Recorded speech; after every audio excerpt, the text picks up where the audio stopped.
warahmatullahi wabarakatuh. Nama saya Jafar.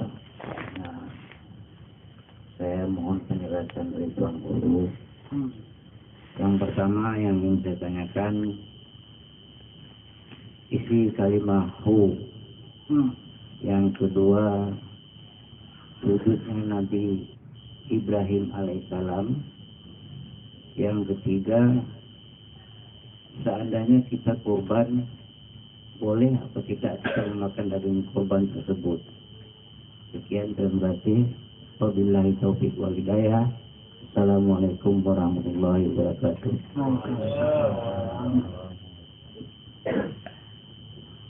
Yang pertama tadi kalimahu. Kalimahu ini dua makna dia. Aku atau dia.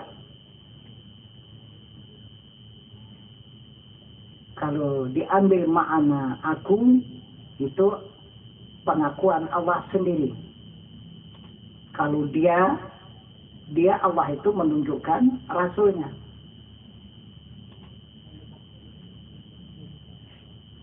Dia rasul, aku dirinya.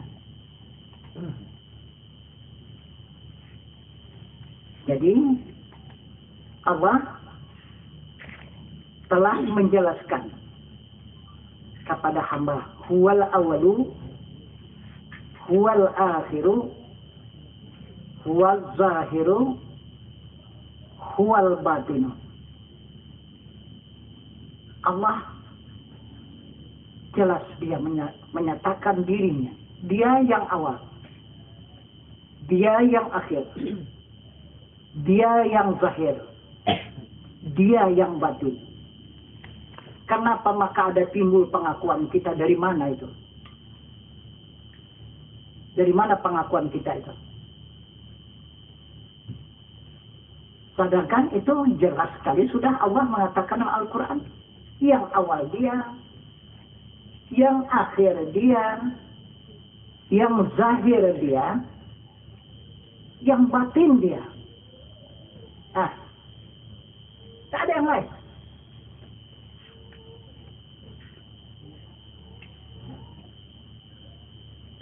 Kenapa maka ada pengakuan kita? Ini dari mana datangnya?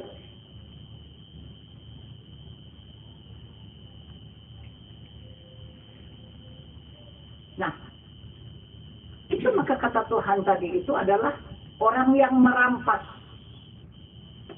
hak Allah. Yang tidak ada, dia mengaku ada. Coba sudah jelas, wujud artinya ada. Itulah isi kalimat lah. Yang wajib ada, Allah.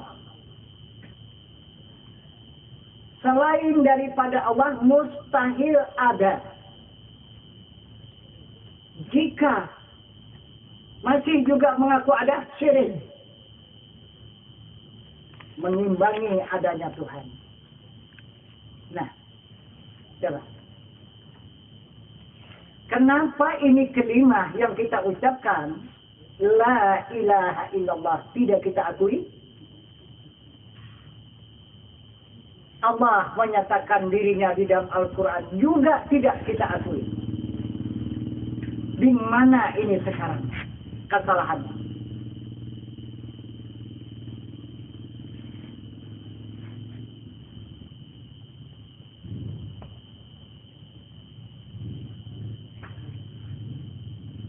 Jadi kita mengadakan yang mustahil. Jika ada yang lain daripada Allah, mustahil. Jadi yang mustahil itulah yang kita adakan. Yang wajib ada, kita tidak mau mengadakannya. Coba. Jadi dengan tidak kita sadari, kita itu melawan Allah.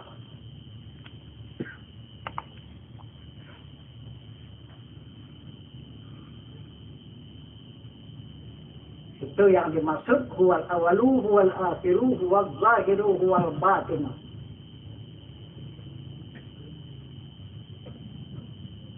Karena yang awal itu sifatnya.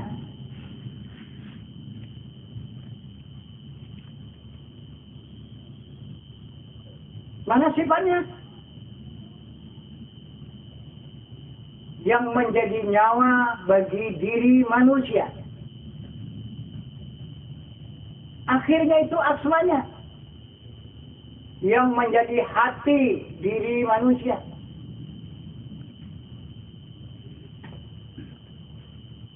Yang zahir itu af'alnya. Yang menjadi tubuh bagi diri manusia.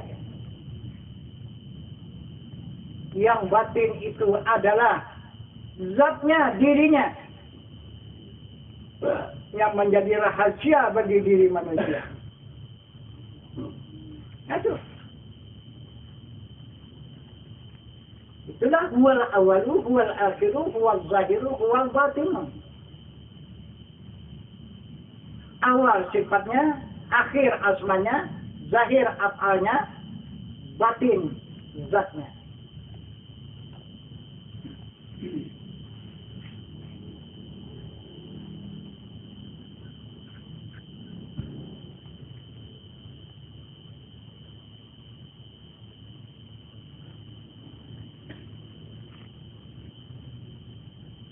Nah, itu menandai makna daripada hu. Jadi yang kedua, apa ini? Yang kedua, sujudnya Nabi Ibrahim alaihissalam. Sujudnya Nabi Ibrahim alaihissalam. Dia mensyukuri, bersyukur kepada Allah karena lulus daripada ujian Allah.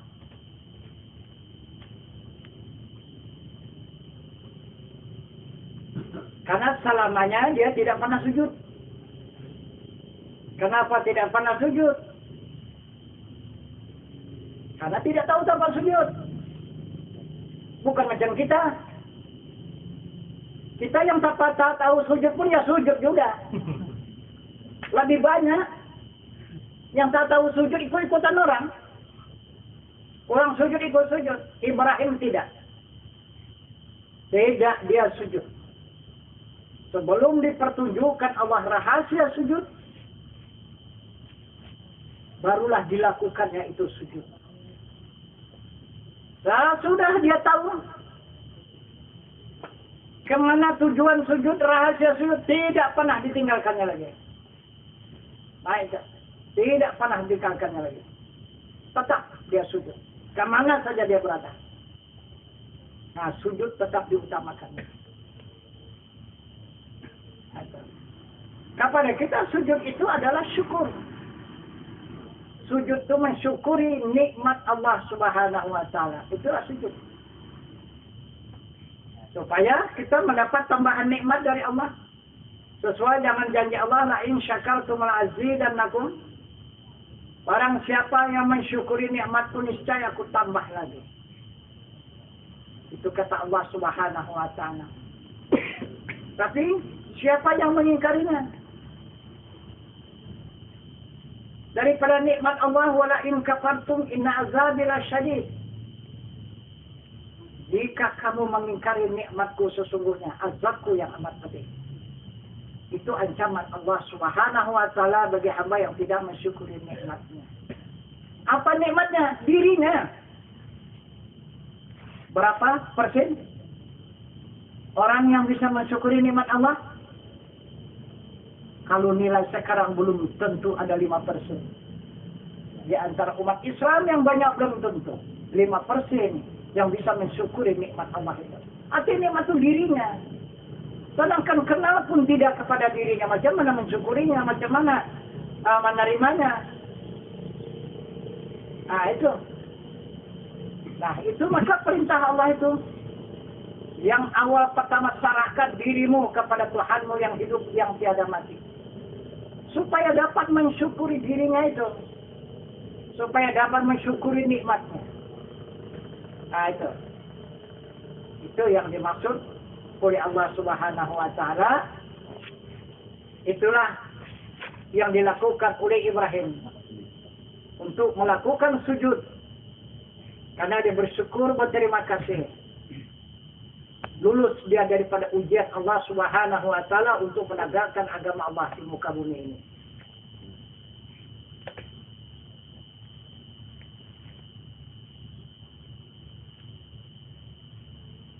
Apalagi yang ketiga? Yang ketiga,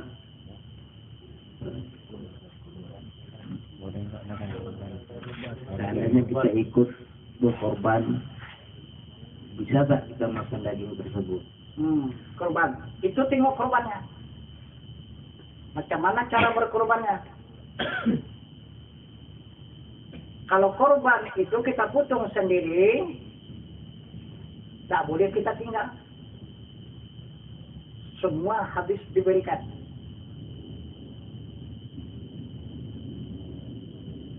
Tak usah memakannya. Sedikit pun tidak boleh ditinggalkan. Itu kalau kita memotong kurban sendiri. Kita potong kurban itu, kemudian semua kita bagikan, tidak ada yang ditinggal.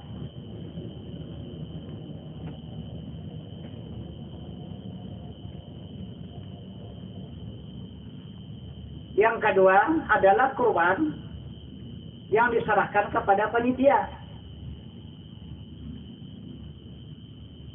Maka kita serahkan kurban itu kepada panitia. Sudah, kita tidak mengharap lagi sudah selesai kurban kita itu, sudah kita serahkan kepada panitia. Kemudian panitia memberikan sebahagian kepada kita. Itu boleh. Itu boleh silakan. Karena itu pemberian panitia, bukan kurban kita.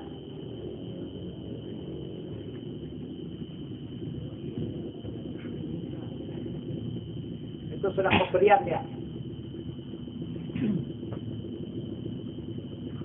Karena kita sudah timbang terima, sudah kita berikan.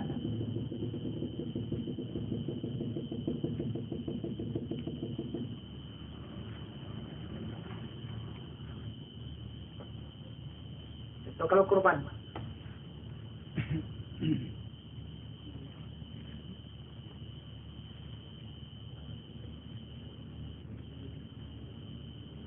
Terima kasih Tenggung atas penjelasannya.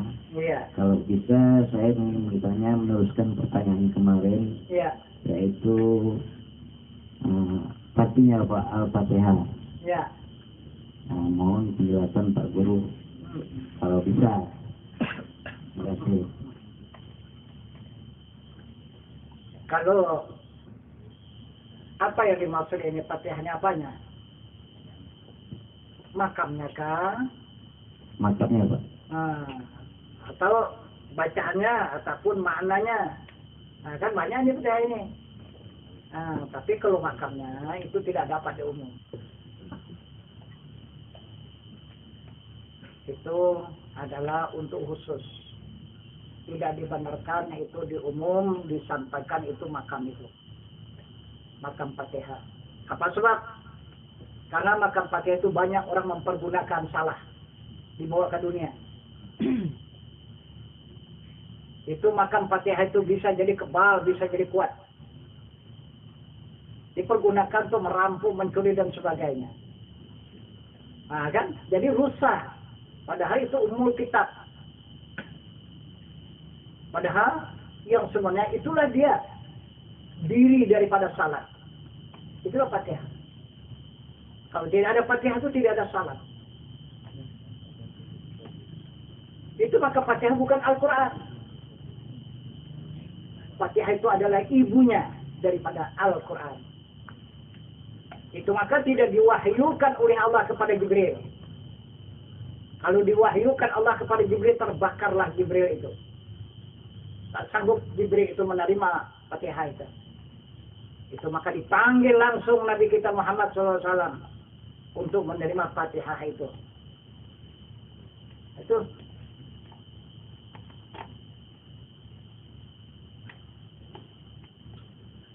Karena Fatihah itu adalah isi daripada salat yang 50 waktu sehari semalam.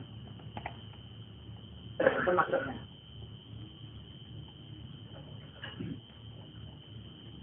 Terima kasih Tuan Guru atas Ya. penjelasannya. Ya. Wabillahi taufiq wal hidayah. Wassalamualaikum warahmatullahi wabarakatuh. Waalaikumsalam warahmatullahi wabarakatuh.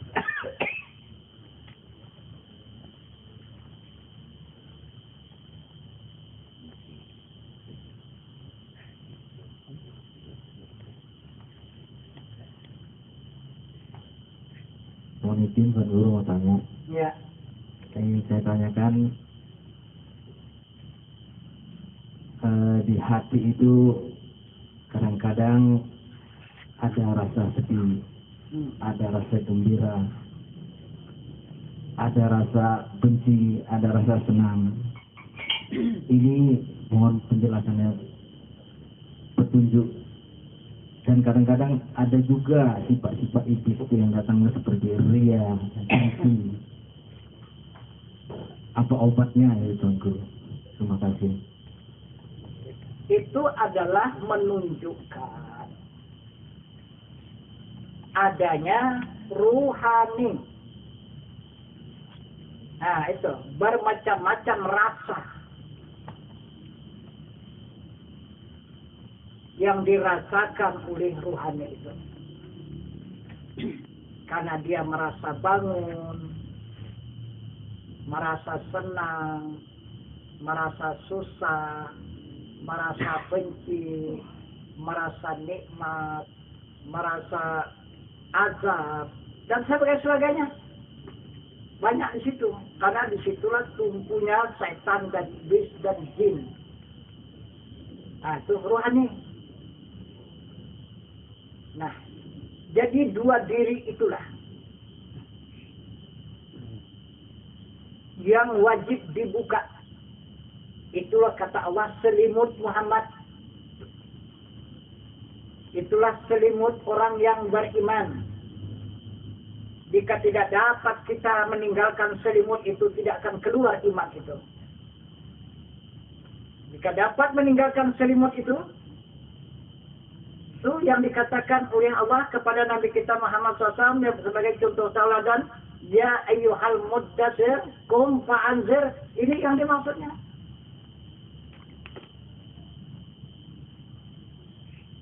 Jadi iman itu ada terselimut dari jasmani dan rohani. Itulah yang perlu disucikan. Ini salah satu pencucian jasmani, ini puasa. Itu pencucian jasmani. Dari mulai salat, puasa, zakat, dan haji. Itu semua pencucian jasmani.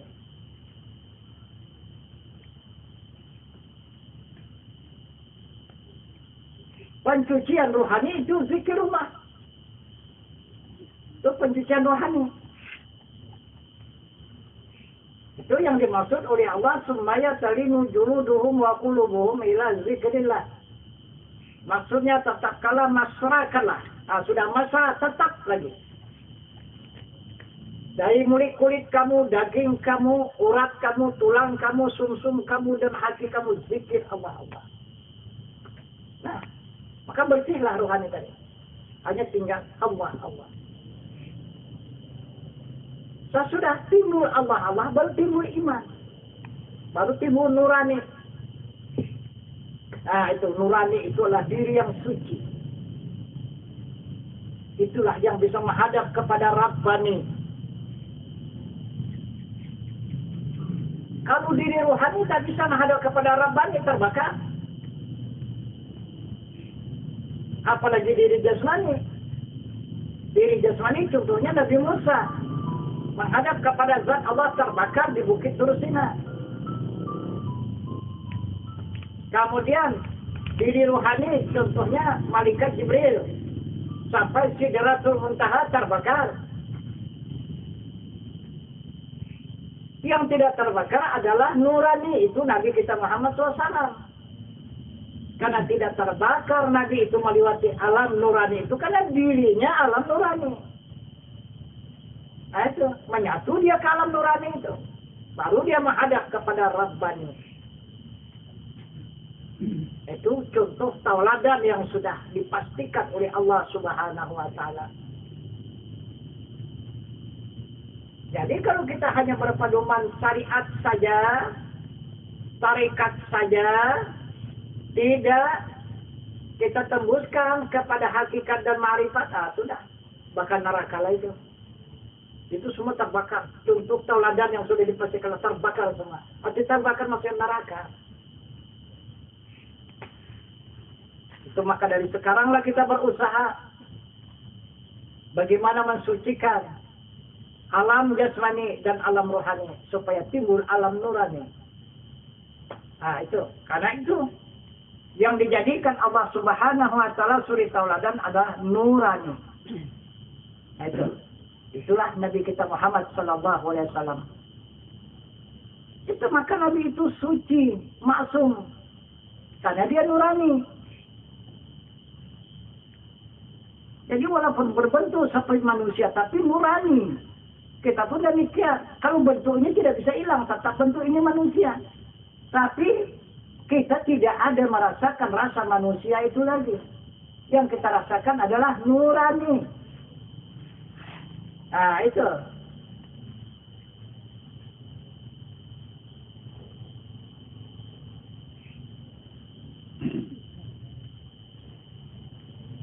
Seperti orang memakai ilmu dunia. Kalau kita lihat orang itu masih tubuh biasa. Kalau tubuh biasa nih, bacok lewatnya itu. Kita bacok, wah, membal. Ada yang berapi. Kenapa? Karena dia sudah tidak merasakan jasmani lagi. Dia sudah lain, sudah yang dirasakannya. Maka mewujudlah rasa itu pada dirinya. Maka menjadi kekuatanlah atas dirinya. Maka hilanglah jasmani itu. Maka tidaklah rusak dan tidak binasa. Karena jasmaninya sudah tidak ada lagi. Di dalam ma'rifah dia. Begitu orang pemakai dunia itu.